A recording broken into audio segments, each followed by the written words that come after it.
তো হ্যালো বন্ধুরা, অনেক বছর অপেক্ষা করানোর পর অবশেষে আমি নিয়ে আসলাম এগেইনস্ট দ্য গড বা ডেভিল গড সিরিজটা। আজ থেকে আমি আমার চ্যানেলে এটাই শুরু করে দেব, কারণ এই সিরিজটা চলবে বছরব্যাপী। আর এটা আমার মেন চ্যানেলের একটা সিরিজ হবে রেনেগেড ইমোর্টালের মতো। যদিও তোমরা অনেকেই আসো যারা কিনা অন্যান্য চ্যানেল থেকে এই সিরিজটা দেখা শুরু করে দিয়েছো, কিন্তু আশা করছি আজ থেকে তোমরা আমার চ্যানেল থেকে এটা দেখবে। তো বেশি বকবক না করে আজকের ভিডিও শুরু করা যাক। সিজন 1 এর একটা কম্পিটিশনে আমাদের ইউনচে ফার্স্ট হয়ে গিয়েছিল, যার কারণে সে একটা সিক্রেট রিলামে যাওয়ার সুযোগ পেয়েছিল। আর সিজন 2 সেখান থেকে শুরু হয়ে যায়। আমরা দেখতে পাই ইউনচে ইতিমধ্যে সিক্রেট রিলামের গভীরে প্রবেশ করেছে, আর তার পাশে রয়েছে কিন ইউ। হাঁটতে হাঁটতে ইউনচে ক্লান্ত হয়ে বলে, কিন ইউ একটু দাঁড়াও, আমি আর চলতে পারছি না, সত্যি খুব ক্লান্ত হয়ে গেছি আমি। কিন ইউ তখন শান্তভাবে উত্তর দেয়, আমি জানি তোমার আঘাতগুলো এখনো পুরোপুরি সেরে ওঠেনি, কিন্তু আমরা এখানে থেমে থাকতে পারি না, আমাদের সামনে এগোতেই হবে। ঠিক তখন ওই ইউনচি একটা অদ্ভুত অনুভূতি অনুভব করে। মনে হচ্ছিল সিক্রেট রিলামের ভেতরে এমন কিছু আছে যেটা ইউনচিকে নিজের দিকে টানছে। ইউনচি তখন অবাক হয়ে যায়। সে মনে মনে ভাবতে থাকে, আমি তো জীবনে প্রথমবার এখানে এসেছি, তাহলে এমন কি জিনিস থাকতে পারে যা আমাকে নিজের দিকে ডাকছে। আর কৌতূহল আরো বেড়ে যায়। সে তখন এই কৌতূহলের বসে কিনিউকে জিজ্ঞেস করে, তোমার কি মনে হয় এখানে এমন কোনো অসাধারণ ট্রেজার আছে যেটা আমাকে নিজের দিকে আকর্ষণ করতে পারে? কিনিউ তখন কিছুক্ষণ ভেবে উত্তর দেয়, এই সিক্রেট রিলামে অগণিত ট্রেজার রয়েছে, কে কোন ট্রেজার পাবে সেটা সম্পূর্ণ ভাগ্যের উপর নির্ভর করে। তারপর সে আরো বলে, তবে আমি একটা কিংবদন্তির কথা শুনেছি, বলা হয় এখানে একটি এম্পেরর হার্ট লোটাস রয়েছে, একটি লোটাস যা নাকি কোনো এম্পেররের হৃদয় থেকে জন্ম নিয়েছিল। এটা একটি হ্যাভেন ডিফাইনিং ট্রেজার, এমন একটি ট্রেজার যা দিয়ে হ্যাভেনের বিরুদ্ধেও লড়াই করা যাবে। এমন জিনিসের অস্তিত্ব পৃথিবীতে থাকাই নিষিদ্ধ, তবুও এটা এখানে আছে। সমস্যা হলো আজ পর্যন্ত কেউ সেটাকে নিজের চোখে দেখেনি, সবাই শুধু এর গল্প শুনেছে, তাই এটা আদৌ এখানে আছে কিনা সেটা নিশ্চিত নয় আমি। কিন্তু ইউনচে তখন আত্মবিশ্বাসী হাসি দিয়ে বলে, ওসব থাক, আমার অনুভূতি বলছে আজ আমরা বড় কিছু খুঁজে পাবো। আমার মনে হচ্ছে সেই এম্পেরর হার্ট লোটাসই আমার সামনে আসতে চলেছে আজকে। চলো, আমার অনুভূতি যেদিকে আমাকে নিয়ে যাচ্ছে সেদিকেই আমরা যাই। কথা শেষ করে দুজন সেদিকে এগোতে শুরু করে যেদিকে ইউনচি সেই অনুভূতিটা অনুভব করছিল। কিছুক্ষণ পর তারা সিক্রেট রিলামের একেবারে কোর এরিয়াতে পৌঁছে যায়। চারপাশে শুধু বরফ আর বরফ ছিল, সেখানে ঘন কুয়াশায় সবকিছু ঢেকেছিল। কোথায় কি আছে কিছুই বোঝা যাচ্ছিল না, তবুও তারা সামনে এগিয়ে চলতে থাকে। অবশেষে তারা এক এমন বিশাল জায়গায় পৌঁছায় যার চারপাশে শুধু উঁচু উঁচু পাহাড় ছিল। এখানে পৌঁছানোর পর ইউনচে সে রহস্যময় অনুভূতি আরো গভীরভাবে অনুভব করতে থাকে। সে নিজের অনুভূতি অনুসরণ করতে করতে সামনে এগিয়ে যেতে থাকে। হয়তো এম্পেরর হার্ট লোটাস সত্যি এখানে লুকিয়ে আছে। অনেকটা পথ অতিক্রম করার পর হঠাৎ ইউনচে থেমে যায়, আর ঠিক তখনই তার চোখ পড়ে মাটির উপরে থাকে একটি ছোট্ট ফুলের দিকে। ফুলটা দেখে তার বুক ধপ করে ওঠে। তার মনে হতে থাকে, এটা কি তাহলে সেই ট্রেজার? তখন ইউনচে মাটির দিকে ফুটে থাকা সেই ছোট্ট লোটাসটার দিকে তাকিয়ে হঠাৎ কিন ইউকে জিজ্ঞেস করে, কিন ইউ তুমি কি জানো এম্পেরর হার্ট লোটাস দেখতে কেমন হয়? মানে এর কোনো বর্ণনা কি তুমি কখনো শুনেছো? কিন ইউ তখন কিছুক্ষণ ভেবে বলে, যতদূর বইয়ে পড়েছি লোটাসটা সাধারণ লোটাস এর তুলনায় একটু বড় হয়, এর চারপাশ থেকে নীল রঙের আলো বের হয় আর মাঝখান থেকে ছড়িয়ে পড়ে সোনালি আভা। এই কথাটা শোনার পর ইউনচের চোখ একদম জ্বলজ্বল করে ওঠে, কারণ তার সামনে থাকা লোটাসটা ঠিক এই বর্ণনার সাথে হুবহু মিলে যাচ্ছিল। সে মনে মনে তখন বলে, তাহলে এটাই সেই এম্পেরর হার্ট লোটাস, এত সহজে পেয়ে যাব ভাবতেও পারিনি আমি। আর দেরি না করে সে দ্রুত মাটি খুঁড়ে লোটাসটাকে বের করতে শুরু করে দেয়। লোটাসটা হাতে নিয়ে সে উত্তেজিত গলায় বলে, আমার মনে হচ্ছে এইটাই সেই এম্পেরর হার্ট লোটাস, তুমি যে বর্ণনা দিলে আমাকে এর প্রতিটা বৈশিষ্ট্য তার সাথে এখন মিলে যাচ্ছে। কিনুয়ের তখন মাথা নেড়ে বলে, হ্যাঁ তুমি ঠিকই বলেছো, পুরোনো রেকর্ডে যা লেখা আছে সবকিছুর সাথে এর মিল আছে। অবিশ্বাস্য, সিক্রেট রিলামে ঢুকে আমরা এত বড় ট্রেজার খুঁজে পেলাম। ইউনচে হেসে তখন বলে, এখানে হ্যাভেনলি পয়জন পাল আমাকে সাহায্য করেছে, না হলে জীবনে কোনোদিনও আমার এই লোটাস খুঁজে পেতাম না। এরপর ইউনচে লোটাসটা পুরোপুরি তুলে নেওয়ার চেষ্টা করতেই হঠাৎ চারপাশের পরিবেশ একদম বদলে যেতে শুরু করে। মনে হচ্ছিল যেন কোনো ভয়ঙ্কর অস্তিত্ব ঘুম থেকে জেগে উঠেছে। আসলে এই লোটাসের একজন গার্জিয়ান ছিল, আর যখন সেই গার্জিয়ানটা জানতে পারে যে এই ট্রেজারটাকে কেউ নিতে এসেছে, তাই সে প্রচন্ড রেগে ওঠে। তখন বীজটা জেগে ওঠার সাথে সাথে পুরো এলাকার আবহাওয়া একদম পাল্টে যায়। মুহূর্তের মধ্যেই ঝড় শুরু হয়ে যায়, প্রচন্ড বাতাস চারদিকে তাণ্ডব চালাতে থাকে। এরপর কাঁপতে শুরু করে দেয় মাটি। কিছুক্ষণের মধ্যেই ভূমি ফেটে যায়। ইউনচে আর কিন ইউ কিছুই বুঝতে পারছিল না। হঠাৎ সেই ফেটে যাওয়া মাটির ভেতর থেকে বেরিয়ে আসে এক বিশালাকার ভয়ঙ্কর বিস্ট। এই বিস্টটা এতদিন ধরে এম্পেরর হার্ট লোটাসের গার্জিয়ান হিসাবে পাহারা দিচ্ছিল। এর নাম ছিল তিয়ানচি বিস্ট, আর এটা ছিল প্রোফাউন্ড মিস্টিক রিলামের এক অত্যন্ত শক্তিশালী মিস্টিক বিস্ট। এখন তার লক্ষ্য একটা, ইউনচিকে হত্যা করা। পরিস্থিতি বুঝে ইউনচের সঙ্গে সঙ্গে নিজের হ্যাভেনলি সোয়ার্ড বের করে ফেলে, তারপর সরাসরি বিস্টটার দিকে ঝাঁপিয়ে পড়ে। প্রথম আঘাতে এসে বিস্টের একটি হাত কেটে ফেলতে সক্ষম হয়, কিন্তু পরের মুহূর্তে অবিশ্বাস্য ঘটনা ঘটে যায়। কাটা হাত আবার নিজে থেকে জোড়া লেগে যায় সেই বিস্টটার। তারপর বিস্টটা আরো ভয়ঙ্কর ভাবে আক্রমণ শুরু করে দেয় ইউনচে আর কিন ইউ এর ওপর। শুরু হয়ে যায় এক দুর্দান্ত ব্যাটেল। লড়াইয়ের মাঝে ইউনচে কিন ইউকে বলে, এই বিস্টটা খুবই বিপজ্জনক, আমার মনে হয় না আমরা এর সঙ্গে দীর্ঘক্ষণ লড়তে পারবো, আমাদের এখান থেকে বের হয়ে যেতে হবে। দুজনেই তখন পালানোর চেষ্টা করে, কিন্তু বিস্ট তাদের ছাড়ার কোনো ইচ্ছাই রাখেনি, সে পাগলের মতো তাদের পিছু ধাওয়া করতে থাকে। ইউনচে নিজের সমস্ত শক্তি দিয়ে বিস্টটাকে আটকে রাখার চেষ্টা করছিল, আর কিন ইউ তাকে টেনে নিয়ে নিরাপদে দূরত্বে সরিয়ে নেওয়ার চেষ্টা করছিল যাতে সে আর আহত না হয়। কিন্তু বিস্টের প্রধান লক্ষ্য ছিল ইউনচির বদলে কিন ইউ, তাই কিন ইউ নিজের আইস এলিমেন্ট পাওয়ার ব্যবহার করে তার সাথে ফাইট করতে শুরু করে। বরফের শক্তি দিয়ে সে বিস্টের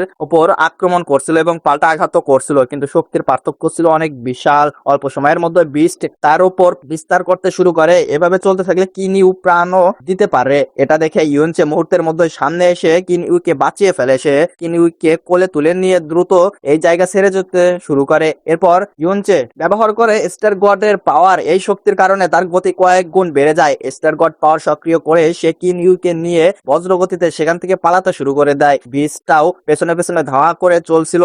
পালানোর সময় কিন ইউ ইউনচিকে বলে, তুমি জানো এম্পেরর হার্ট লোটাস কতটা মূল্যবান একটা ট্রেজার? শোনা যায় বলে আমাদের লোটাস ছাড়া এখান থেকে যাওয়া উচিত হবে না ইউনচে। ইউনচেও তখন কিছুক্ষণ চিন্তা করে বলে, ঠিক আছে তুমি নিরাপদে যাও, আমি বিস্টটার মনোযোগ অন্যদিকে সরিয়ে রাখবো আর লোটাসটা নিয়ে আসার চেষ্টা করব। এত কষ্ট করে এখানে এসেছি, খালি হাতে তো ফিরবো না। এই কথা বলে সে আবার বিস্টের দিকে ছুটে যায়। কিন ইউ এর কে পেছনে রেখে সে একাই লড়তে শুরু করে দেয়। বিস্ট তখন পুরোপুরি উন্মুক্ত হয়ে গেছে, তার একটাই চিন্তা ইউনচিকে মেরে ফেলা। এর কিছুক্ষণ পর কিন ইউ আবারও ফিরে আসে। দুজনে মিলে বিস্টের মনোযোগ সরিয়ে লোটাস দখল করার চেষ্টা করতে থাকে। লড়াইয়ের মাঝখানে ইউনচি বিস্টটাকে উস্কে দিয়ে বলে, তুই প্রোফাউন্ড মিস্টিক রিলামের বিস্ট হলেই কি হয়েছে? স্টার গড পাওয়ারের সামনে তুই ভীষণ ধীর, দেখেছিস এতক্ষণে একটা আঘাত আমাকে আর লাগাতে পারিসনি, আমি তোকে নিয়ে খেলছি। বিস্টটা তখন আরো ক্ষিপ্ত হয়ে যায় এই সমস্ত কথা শুনে, আর সেই সুযোগে ইউনচে লোটাসের দিকে ছুটে যায়। ঠিক তখন ওই হঠাৎ জেসমিন উপস্থিত হয়ে যায় সেখানে। ইউনচির স্পিরিচুয়াল ওয়ার্ল্ডে থাকা সেই রহস্যময় মেয়েটি, তোমরা তো জেসমিনকে চেনোই। সে রাগী গলায় বলে ওঠে, ইউনচে তুমি কি পাগল হয়ে গেছো? কিন ইউ এর জন্য নিজের জীবন কেন ঝুঁকিতে ফেলছো? ভালোবাসা তোমাকে কি অন্ধ করে দিয়েছে? এত বড় বিপদ মাথায় নিচ্ছ কেন ওই মেয়ের জন্য? সব ছেড়ে এখান থেকে পালাও। কিন্তু ইউনচে আত্মবিশ্বাসী হাসি দিয়ে বলে, চিন্তা করো না, আমার কিছু হবে না, আমি নিজেকেও বাঁচাবো আর লোটাসটাও নিয়ে যাব। এই বলে সে এক ঝটকায় এম্পেরর হার্ট লোটাস তুলে নেয়, আর লোটাস তার হাতে আসতেই বিস্ট পুরোপুরি উন্মুক্ত হয়ে যায়। সে গর্জে ওঠে, এবার আমি ওই মানুষটাকে আর ছাড়বো না, আমার মৃত্যু হলেও সমস্যা নাই, কিন্তু তাকে আমি মেরেই ছাড়বো। তার আক্রমণ আগের চেয়েও কয়েক গুণ ভয়ঙ্কর হয়ে ওঠে। ইউনচে আর কিন ইউ মরিয়া হয়ে পালানোর চেষ্টা করে তখন, কিন্তু বিস্ট তাদের একটু সুযোগ দিচ্ছিল না। হঠাৎ সে গভীর শ্বাস নিতে শুরু করে দেয়, আর সঙ্গে সঙ্গে আশেপাশের সবকিছু সেই বিস্টের মুখের দিকে যেতে সে পিছনে সেই বিস্টের মুখে না পড়ে যায়। এরপর সে নিজের ইভিল গড পাওয়ার সক্রিয় করে। লালচে শক্তি তাদের দুজনকে ঘিরে একটি প্রোটেকশন ব্যারিয়ার তৈরি করে ফেলে, কিন্তু ততক্ষণ মনে হচ্ছিল দুজনেই সেই ভয়ঙ্কর বিস্টের মুখের ভেতরে তলিয়ে গেছে। আর এরপর আমাদের সামনে আসে 3 দিন পরের দৃশ্য। আমরা দেখতে পাই ইউনচে একটা কক্ষের ভেতরে শুয়ে আছে। 3 দিন পর অবশেষে তার জ্ঞান ফিরেছে। চোখ খুলে সে চারপাশে তাকাতে লাগে, মুখে তার স্পষ্ট বিস্ময় ছিল এবং বলছে, আমি এখানে এলাম কিভাবে? আমি তো ভেবেছিলাম সেই বিস্টের মুখের ভেতরেই আমি মারা গেছি, কিন্তু এখন আমার শরীর একদম ঠিকঠাক লাগছে, যেন কখনো কোনো আঘাতই পাইনি। ঠিক তখন ওই জেসমিন তাকে বলে ওঠে, তুমি সত্যি একটা বড় সরবোকা, একটা লোটাসের জন্য নিজের জীবন পর্যন্ত বাজি রেখে দিলে। তুমি সবসময় এত সহজে নিজের জীবন ঝুঁকির মধ্যে ফেলে দাও কেন? ইউনচে তখন হালকা হেসে বলে, চিন্তা করো না, আমি আমার সীমা জানি, আর যতক্ষণ পর্যন্ত আমার সীমা শেষ না হয় আমি কখনো পিছু হটবো না। তারপর সে আবার বলে, আসলে তোমাকে ধন্যবাদ দেওয়া উচিত, তুমি যে বুদ্ধা টেকনিক আমাকে শিখিয়েছিলে সেটার কারণে মাত্র 3 দিনের মধ্যে আমি পুরোপুরি সুস্থ হয়ে গেছি। এখন তো মনে হচ্ছে আমার কখনোই আঘাতও লাগেনি। জেসমিন সঙ্গে সঙ্গে মাথা নাড়ে, সত্যিই কি তোমার মনে হয় বুদ্ধা টেকনিকের শুধু সেকেন্ডের লেভেলে পৌঁছে তুমি এত দ্রুত সুস্থ হয়ে গেছো? তুমি কি ভাবছো 3 দিনের মধ্যে সব ক্ষত নিজে থেকেই সেরে গেছে? ইউনচে তখন একটু অবাক হয়ে বলে, তাহলে তোমার কথার মানে কি? আমাকে সুস্থ করার পেছনে কি অন্য কারো হাত আছে? এত বড় আঘাত থেকে আমি এত দ্রুত রিকভার করলাম কিভাবে? জেসমিন তখন সত্যিটা জানায়, গত 3 দিন ধরে একজন নিয়মিত এখানে এসেছে, দিন রাত তোমার পাশে বসে থেকেছে, নিজের মিস্টিক পাওয়ার প্রচুর পরিমাণে খরচ করে তোমাকে বাঁচিয়েছে। যদি সে না থাকতো তাহলে তুমি অনেক আগেই মারা যেতে। ঠিক তখন ওই দরজার বাইরে কারো উপস্থিত টের পাওয়া যায়। ইউনচে তখন সঙ্গে সঙ্গে একটা বুদ্ধি বের করে, সে আবার অজ্ঞান হওয়ার অভিনয় শুরু করে দেয়। সে দেখতে চায় কে সেই ব্যক্তি যে গত 3 দিন ধরে তার সেবা করছে, আর পরের মুহূর্তে দরজা খুলে ভেতরে ঢুকে এক পরিচিত মুখ, আর কেউ নয়, লিটল ফেরি। আর তোমরা কি জানো এই লিটল ফেরি হবে সেই নারী যে আমাদের ইউনচের প্রথম সন্তানের ভিতরে। ইউনচে একটু নার্ভাস হয়ে যায়, সে মনে মনে ভাবে, আশা করি আমাকে অভিনয় পারা যেত। লিটল ফেরি তখন ইউনচেকে হিল করতে ব্যস্ত ছিল। জেসমিনও বলে, ও নিজের বিপুল পরিমাণ মিস্টিক পাওয়ার তোমার শরীরে ঢেলে দিয়েছে, তাই তুমি এখনো বেঁচে আছো। ইউনচে মনে মনে দীর্ঘশ্বাস ফেলে এবং বলে, সত্যি মেয়েদের বোঝা পৃথিবীর সবচেয়ে বেশি কঠিন কাজ, কখন আগুনের মতো চলছে। এরপর ইউনচে সত্যি সত্যি নিজের চোখ খুলে দেয়। তাকে জেগে উঠতে দেখে লিটল ফেরির মুখে স্বস্তির ছাপ ফুটে ওঠে, তবে পরের মুহূর্তে সে নিজের গম্ভীর চেহারা করে ফেলে যেহেতু এবং বলে, যেহেতু তোমার জ্ঞান ফিরে এসেছে তার মানে আমার কাজ শেষ। গত 3 দিন ধরে আমাকে এখানে আসতে হয়েছে শুধু তোমার জন্য। আমার মাস্টারের আদেশ ছিল তোমাকে সুস্থ করার, তুমি কিন ইউকে বাঁচাতে গিয়ে নিজের গুরুতর ক্ষতি করে ফেলেছিলে, তাই মাস্টার আমাকে তোমার চিকিৎসা করার নির্দেশ দিয়েছিলেন। এত কথা বলেই সে চলে যেতে শুরু করে সেখান থেকে, কিন্তু ইউনচে তাড়াতাড়ি বলে ওঠে, লিটল ফেরি 1 মিনিট দাঁড়াও। তখন লিটল ফেরি ঘুরে দাঁড়ায় এবং ঠান্ডা গলায় বলে, আমাকে লিটল ফেরি বলে ডাকবে না, ওটা আমার নাম নয়, আমার নাম চু ইউচেন, তুমি আমাকে মিচ্চু বলে ডাকতে পারো, এতে আমি কিছু আর বোকা নয়। এক নজরে সে বুঝে যায় এটা পুরো নাটক। তার চোখ তখন রাগে চিকচিক করে ওঠে এবং বলে, তোমার সাহস কি করে হয় আমার সামনে অভিনয় করার? পরের মুহূর্তে সে এক আঘাত করে বসে ইউনচের উপরে, যে আঘাতটি সোজা ইউনচের শরীরে গিয়ে লাগে এবং ইউনচে ছিটকে পড়ে যায় দেওয়ালের উপর। ইউনচে তাড়াতাড়ি উঠে বলে, আরে না না না, ভুল হয়ে গেছে, সরি সরি, হঠাৎ সত্যিই কাশি এসেছিল, তুমি এই ব্যাপারটা বেশি সিরিয়াসলি নিয়ে ফেলেছো দেখি। তারপর একটু হাসি দিয়ে বলে, তুমি আমাকে একা ফেলে চলে যাচ্ছিলে, তাই ভাবলাম আরেকবার তোমাকে ডাকি, তুমি আমার উপর এত রাগ করো কেন? তখন লিটল ফেরির মুখ একদম গম্ভীর হয়ে, আমাদের মধ্যে কোনো সম্পর্ক রয়েছে। তো শোনো, এই কথাটা তোমাদের বোঝায় না হলে বুঝবো না। লিটল ফেরির ডক্টর আর মনে করো আমাদের ইউনচে মানে একসাথে একটা মিশনে গেছিল, যার কারণে ওই মিশনে যাওয়ার পর ওদের মধ্যে শারীরিক সম্পর্ক হয়েছিল, বুঝছো? যাই হোক, আমি আশা করছি তুমি এইসব নিয়ে আর ভাববে না ইউনচে, তাই আমি অনেক আগেই এগুলো অনেক ভুলে গেছি, আর তুমিও ভুলে গিয়েও। কিন্তু ইউনচি এত সহজে সারার মানুষ, সে হেসে বলে, এত সুন্দর একটা স্মৃতি আমি কিভাবে ভুলে যাই, ওটা তো আমার খুব প্রিয় একটা স্মৃতি। এই কথা শুনে লিটল ফেরির কপালে রাগের শিরা ফুটে ওঠে। সে নিজের পাওয়ার সক্রিয় করতে করতে বলে, স্মৃতিটা ভুলে যাও, না হলে আমি নিজেই তোমার মাথার ভেতরে ঢুকে সেই মেমোরি মুছে ফেলবো, কারণ আজ আমি এখান থেকে চলে গেলে আমাদের আর কখনো দেখা হবে না। এতটুকু বলেই সে সেখান থেকে চলে যায়। আর ঠিক তার বেরিয়ে যাওয়ার কিছুক্ষণ পর কক্ষে ঢুকে আরেকটি পরিচিত মুখ, জুরুয়ান। তার হাতে ছিল খাবার আর বিভিন্ন জিনিসপত্র। সে ইউনচিকে জেগে থাকতে দেখে ভীষণ খুশি হয়ে যায়। তখন ইউনচেও হাসি মুখে বলে, চিন্তা করো না, আমি তোমাকে অকারণে দুশ্চিন্তায় ফেলেছি। খুব বেশি একটা খুশি হয়ে যায়, অন্তত সে জানে ইউনচে সম্পর্কে। অন্যদিকে আমরা আবারও লিটল ফেরিকে দেখতে পাই। যখন সে সেই প্রাসাদের করিডোর দিয়ে বেরিয়ে যাচ্ছিলেন, তখন হঠাৎ তার সামনে এসে হাজির হয় ইম্পেরিয়াল সিটি এর সেই বিখ্যাত মাস্টার। লিটল ফেরিকে দেখেই তার চোখ উজ্জ্বল হয়ে ওঠে। সে উত্তেজিত কণ্ঠে বলে, লিটল ফেরি, তুমি এখানে কি করছো?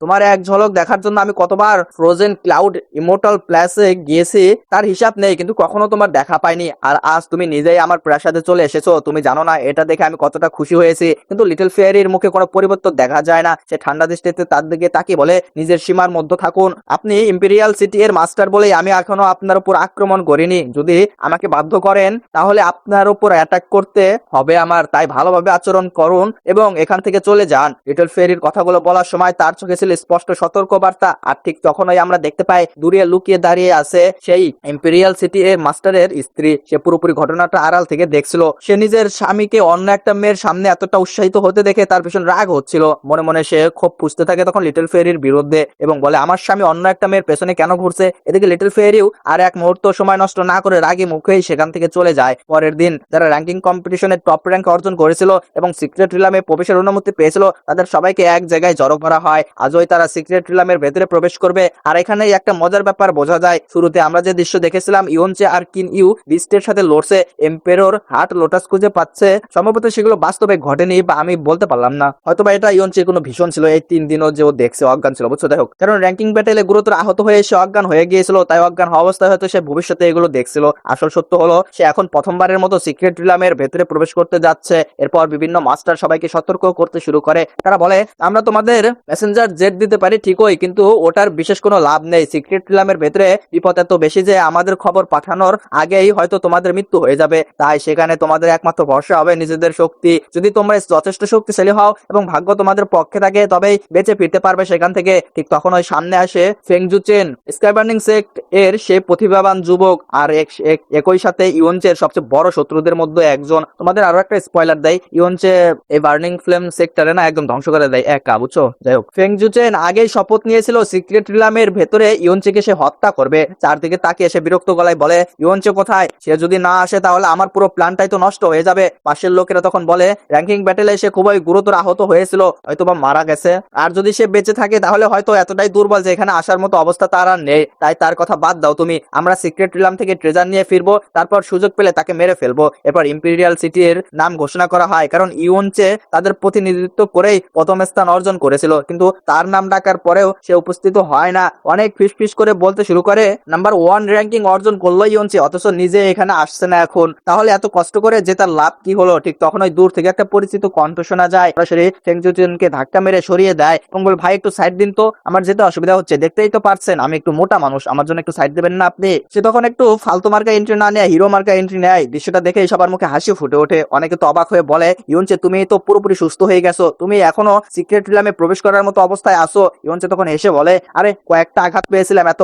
বড় ব্যাপার না তো এটা, জীবনে একবার পাওয়া যায় এমন একটা সুযোগ, এটা সিক্রেট রিলামে ঢোকার সুযোগ পেয়েছি, সেটা আমি কিভাবে ছাড়তে পারি। যদিও কথা বলতে বলতে মাঝে মধ্যে তার কাশি উঠছিল, বোঝা যাচ্ছিল শরীর এখনো পুরোপুরি সুস্থ হয়নি। ইম্পেরিয়াল সিটি এর মাস্টার তখন উদ্বিগ্ন গলায় বলে, ইউনচে তুমি এখনো পুরোপুরি রিকভার করনি, ভেতরে যাওয়ার পর সাবধানে থেকো, অনেক কষ্টে তোমার জীবন বেঁচেছে, আবার নিজের জীবনের ঝুঁকি নিও না। কিন্তু দূরে দাঁড়িয়ে থাকা ফেংজুচেন এটা দেখে বেশি খুশি হয়। সে মনে মনে ভাবে, ভালোই হয়েছে, এখনো এ দুর্বল আছে, তাকে মারতে আরো সহজ হবে এখন আমার জন্য। এরপর টপ 10 এর সবাই সিক্রেট রিলামে প্রবেশের অনুমতি পেয়ে যায়। কিছুক্ষণের মধ্যে তারা সবাই সিক্রেট রিলামের ভেতরে পৌঁছে যায়। আর আশ্চর্যের বিষয়, জায়গাটা ঠিক সেই রকম ছিল যেমনটা ইয়নচে তার ভিশনে দেখেছিল। চারদিক শুধু বরফ আর বরফ, যেদিকেই তাকাও সাদা তুষারের আর ছাড়া আর কিছুই নেই। অনেকেই অভিযোগ করতে শুরু করে, এখানে তো কিছুই নেই, শুধু বরফ আর প্রচন্ড ঠান্ডা, আমরা ট্রেজার খুঁজতে এসেছি না জমে মরতে এসেছি। এভাবে চলতে থাকলে তো ট্রেজার পাওয়ার আগেই আমরা ঠান্ডাই মারা যাব। প্রায় সবার ওই অবস্থা একদম খারাপ হয়ে গিয়েছিল। কিন্তু ফ্রোজেন ক্লাউড ইম্পেরিয়াল প্লেজের শিষ্যদের কোনো সব কিনিউয়ের কাছে এগিয়ে আসে। এ হলো আমাদের ওই যে ইয়নচের একটা শিষ্য আছে বা ডিসাইপেল আছে, বুঝছো, ওই ডিসাইপেলের বড় ভাই, নামটা আমি জানি না। সে তখন কিনিউয়ের কাছে গিয়ে বলে, মিস কিন আপনি কি আমার সাথে যেতে চান? আমি এর আগে এখানে এসেছি, এই জায়গা সম্পর্কে কিছুটা আমি জানি, আমরা একসাথে থাকলে দুজনেরই সুবিধা হবে। কিন্তু কিনিউ বিনীত ভাবে মাথা নাড়ে যে ধন্যবাদ, কিন্তু আমি ঠিক করেছি একা এই জায়গাটা এক্সপ্লোর করব, তাই আপনার সাথে আমি যেতে পারবো না। ছেলেটা তখন হালকা হেসে বলে, ঠিক আছে, এটা আপনার সিদ্ধান্ত, নিজের খেয়াল রাখবেন। এরপর সে নিজের পথে চলে যায়। আর তাকে যেতে দেখে ইউনচি বলে, আমার তো ইচ্ছা করছিল তোমার সাথে যাওয়ার, কিন্তু আমি যেতে পারবো না, কারণ এখন যদি আমি তোমার পেছনে যাই তাহলে তুমি বিরক্ত হবে, তাই সে একাই অন্যদিকে হবে, চারজনই তোমার পেছনে আসছে। ইউনচি তখন মুচকি হেসে বলে, মাত্র চারজন? তাহলে একটা কাজ করো, চারজনের মধ্যে একজনকে তুমি সামলে নিও, বাকিদের আমি নিজেই দেখে নেবো। জেসমিন তখন বিরক্ত গলায় বলে, আচ্ছা আচ্ছা মারবো, যাকে বলবে আমি তাকেই মারবো, কিন্তু এরপর আমাকে কিছুদিনের জন্য হ্যাভেনলি পয়জন পাল এর ভেতরে নিজেকে সিল করতে হবে, আমার পাওয়ার বাড়ানোর জন্য এটা খুবই জরুরি একটা বিষয়। সেই সময় আমি তোমাকে আর সাহায্য করতে পারবো না, তোমাকে পুরোপুরি নিজের শক্তির উপর নির্ভর করতে হবে। ইয়নচের সঙ্গে সঙ্গে মুখ বাঁকিয়ে বলে, আরে সবচেয়ে গুরুত্বপূর্ণ সময়ে আমাকে একা ফেলে চলে যাও কেন তুমি? তুমি না থাকলে আমি সামনে আসে বিপদগুলোর মোকাবিলা করব কিভাবে? জেসমিন সঙ্গে সঙ্গে পাল্টা উত্তর দেয়, ও তাই নাকি, তুমি নাকি আমাকে সাহায্য করো? বলো তো আজ পর্যন্ত আমার জন্য তুমি কিছু করেছো? সবসময় তো আমি তোমাকে সাহায্য করেছি, তোমার জন্য আমি এত কিছু করেছি যে সেগুলো গুনতে শুরু করলে আর শেষ হবে না। ইয়নচে তখন দীর্ঘশ্বাস ফেলে বলে, আচ্ছা আচ্ছা ঠিক আছে, সবাই তো আমাকে ছেড়ে চলে যাচ্ছে, তুমিও চলে যেও, সমস্যা নেই আমার, আমি একাই যা করার করব। ঠিক তখন ওই সামনে এসে হাজির হয় ফেংচুচেন, জুচেন। সে এসেছিল ইয়নচেকে হত্যা করার উদ্দেশ্যে। তার সাথে ছিল আরেকজন সঙ্গী যার নাম ছিল জুবাই। ইয়নচে ভালো করে জানতো এরা মারতে এসেছে তাকে, তবুও সে স্বাভাবিক ভঙ্গিতে হেসে বলে, আরে তোমরা এখানে কি করছো? পথ হারিয়ে ফেলেছো নাকি? চলো না একসাথে ট্রেজার হান্ট করি, জায়গাটা তো অনেক বড়। কিন্তু ওদের মুখে ছিল ঠান্ডা হাসি। ফেংজুচেন বলে, হ্যাঁ তোমাকে একটা বিশেষ জায়গায় পাঠাতে চাই, সেখানে গেলে আর কখনো ফিরে আসতে পারবে না। ইয়নচে তখন চোখ টিপে বলে, ও তাই নাকি, কোথায় পাঠাবে আমাকে শুনি? ফেংজিচিয়ান তখন উত্তর দেয়, ছোট্ট একটা জায়গায়, যেটাকে বলে নরক। কথা শেষ করে তারা সরাসরি অ্যাটাক শুরু করে দেয় ইয়নচের উপর। ইয়নচেও সঙ্গে সঙ্গে পাল্টা আঘাত শুরু করে দেয়। লড়াইয়ের মাঝেই ইয়নচে মুসকে এসে বলে, আচ্ছা তোমরা আমাকে মারতে এত মরিয়া কেন? আমি তো তোমাদের ঠিক মতো চিনিও না, কেন আমাকে মারতে চাও? তখন ফেংজুচেন দাঁতে দাঁত চেপে বলে, তুই আমার ভালোবাসার মানুষকে আমার কাছ থেকে ছিনিয়ে নিয়েছিস। জুরুলান আগে আমার সাথে কথা বলতো, কিন্তু এখন শুধু তোর সাথেই কথা বলে, সে তোর দ্বারা ইমপ্রেস। তাহলে কি ভাবছিস আমি তোকে ছেড়ে দেবো? ইয়নচে তখন হেসে ফেলে এবং বলে, এটা আমার দোষ নাকি রে? আমি তো তাকে জোর করিনি, সে নিজে থেকেই আমাকে পছন্দ করে আর তোকে পছন্দ করে না। এখন সেটা যদি তোর মুখ দেখার কারণে হয় তাহলে আমি আর কি করতে পারি? এই কথা শুনে ফেংজুচেন প্রচন্ড রেগে যায় এবং বলে, তুই আমাকে কি এখন কুৎসিত বললি কোনোভাবে? আমি তোর চেয়ে বেশি বিখ্যাত, তোর চেয়ে বেশি শক্তিশালী, তোর চেয়ে বেশি সুদর্শন, সবকিছুতেই আমি তোর থেকে এগিয়ে, তাহলে সে কেন তোকে পছন্দ করবে? তুই শুধু আমার পথে বাধা হয়ে দাঁড়িয়ে আসিস আজ, তাই তোকে আমি এখানে মারতে এসেছি। এই কথা শোনার পর ইয়নচে ফিনিক্স গড পাওয়ার ব্যবহার করতে শুরু করে দেয়। তখন তার চারপাশে আগুনের তৈরি ফিনিক্স ঘুরতে থাকে। সে তখন আক্রমণ করতে করতে বলে, তোমাদের এই নোংরা আচরণের কারণে কোনো মেয়ে তোমাদের পছন্দ করবে না, জুরুয়ানের মতো মেয়ে তো কখনোই না। এরপর দুজনও আরো উন্মুক্ত হয়ে ইয়নচির উপর ঝাঁপিয়ে পড়ে। ইয়নচি ও হ্যাভেনলি সোয়ার্ড বের করে তীব্র আঘাত শুরু করে দেয় তাদের বিরুদ্ধে। কিছুক্ষণ লড়াইয়ের পর ফেংজুচেন বলে, যথেষ্ট হয়েছে, এতক্ষণ আমরা শুধু খেলছিলাম, এবার ফুল পাওয়ার ব্যবহার করব তোর বিরুদ্ধে। ইয়নচে,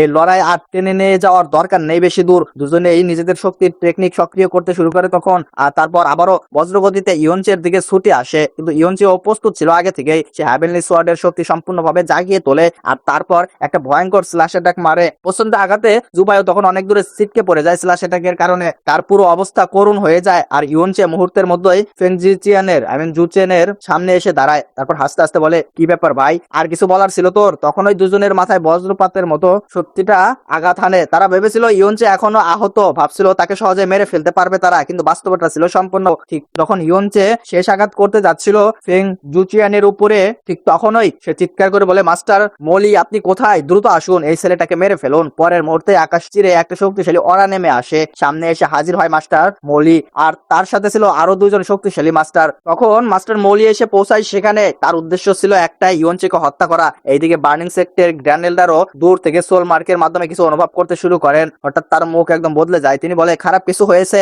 জুবাই মারা গেছে। পাশের এল্ডাররা তখন হতবাক হয়ে যায়, বলে কি, জুবাই মারা গেছে? কিন্তু তাকে কে মারলো? গ্র্যানেলদার তখন চোখ বন্ধ করে অনুভব করার চেষ্টা করে, তারপর বলে যে তাকে হত্যা করেছে সে আর কেউ না, সে হলো মলি। সবাই তখন স্তব্ধ হয়ে যায়, কারণ আসল ঘটনাটা ছিল অন্যরকম। মাস্টার মলি যখন ইয়নচের উপর অ্যাটাক করেছিল, সেখানে এন্ট্রি নেওয়ার পর সেটা গিয়ে সরাসরি লেগেছিল জুবাইয়ের উপরে, আর সেখানেই সেই অ্যাটাকের কারণে জুবাইয়ের মৃত্যু হয়। অর্থাৎ নিজের লোককেই নিজের হাতে মেরে ফেলেছে মাস্টার মলি, যদিও এটা সম্পূর্ণ একটা দুর্ঘটনা ছিল। আর ইয়নচে খুব সুন্দরভাবে তাকে নিজের ফাঁদে ফেলেছিল। ইয়নচে তখন হাসতে হাসতে বলে, ওহ মলি, দেখেছো কি করেছো তুমি, নিজের সেক্টর ইয়ং মাস্টারকে মেরে ফেললে। যখন গ্র্যানেলদার এটা জানতে পারবে যে তুমি তাকে মেরেছো, তখন তোমার অবস্থা কি হবে ভেবে দেখেছো একবার? ইয়নচে এত জোরে হাসছিল যে মলির রাগে ফেটে পড়ছিল। সে দাঁতে দাঁত চেপে বলে, এত বিপজ্জনক পরিস্থিতিতেও তুই হাসছিস, তোর কি একটু ভয় করছে না? আজ আমি তোকে এমন মৃত্যু দেবো যা তুই কল্পনাও করতে পারবি না। কিন্তু ইয়নচে এখনো হাসছিল, একটুও সে ভয় পাচ্ছিল না। এরপর মলি নিজের শক্তি সম্পূর্ণভাবে মুক্ত করতে শুরু করে দেয়। ভয়ঙ্কর অরা তখন চারদিকে ছড়িয়ে পড়ে। সে তখন বলে, অনেক হেসেছিস, এবার কাদার পালা, বলে সে ইয়নচের দিকে ঝাঁপিয়ে পড়ে। দুজনের মধ্যে শুরু হয়ে যায় এক দুর্দান্ত ব্যাটেল। লড়াইয়ের মাঝে ইয়নচে মনে মনে চিৎকার করতে শুরু করে, জেসমিন জেসমিন আর কতক্ষণ, আমি মরার অপেক্ষা করছো নাকি? তাড়াতাড়ি এসে ওর উপর অ্যাটাক করো। কিন্তু আশ্চর্যের বিষয় হলো জেসমিনের আগে আরেকজন সেখানে হাজির হয়ে যায়। সে প্রথমে ইয়নচিকে সরিয়ে নিরাপদে নিয়ে যায়, তারপর সরাসরি মলির উপর আঘাত হানে। মলি হতবাক হয়ে বলে, কে আমার উপর অ্যাটাক করার সাহস কার হলো? আর যখন ইয়নচে সেই ব্যক্তিটাকে দেখে, তার চোখ বিস্ময়ে বড় হয়ে যায়, কারণ তাকে বাঁচানোর জন্য আসা মানুষটা আর কেউ নয়, সে ছিল কিনইউয়ে। কিনইউকে সামনে দাঁড়িয়ে থাকতে দেখে ইয়নচের মন একেবারে আনন্দে ভরে যায়। সে ভাবতে শুরু করে, অবশেষে কিনইউয়ে নিজে আমাকে বাঁচাতে এসেছে। আর এই দারুণ মুহূর্তের মধ্য দিয়েই এগেইনস্ট দ্য গড বা তোমাদের পছন্দের সিরিজ ডেভিল গডের সিজন 2 এপিসোড নাম্বার শেষ হয়ে যায়। তো যারা যারা শেষ পর্যন্ত দেখতেছো তাদের জন্য একটা কথা, যে আমি জানি তোমরা অলরেডি অনেকগুলো এপিসোড দেখে ফেলছো অন্য চ্যানেল থেকে, সো আমার চ্যানেল থেকে এখন এগুলো দেখবা না বা ভিউ আসবে না, এগুলো দেখে হতাশ হওয়ার কিছু নেই আমার। তো আমি আশা করতেছি যখন আমি খুব তাড়াতাড়ি এই এপিসোড গুলো দিয়ে আপকামিং এপিসোডে চলে যাব, তো তখন আমার চ্যানেল থেকেই তোমরা এগুলো দেখবা, বুঝছো? কারণ বাংলাদেশের মধ্যে আমি জানি সর্বোচ্চ চ্যানেল আমারটাই, যেটা এপিসোড আসার সাথে সাথেই সবার আগে এক্সপ্লেন করে বাংলাতে। আর আরো একটা কথা হলো যে ডিসক্রিপশন এবং কমেন্ট বক্সে একটা লিংক দিয়ে দেবো চ্যানেলে, সেই চ্যানেলটাকে সাবস্ক্রাইব করে রাখো, কারণ সেই চ্যানেলেও তোমাদের প্রিয় ফেভারিট হিয়ারিং গড এবং পারফেক্ট ওয়ার্ল্ডের আপকামিং এপিসোড এক্সপ্লেন করা হবে। সো সাবস্ক্রাইব করে রাখো। Bye bye.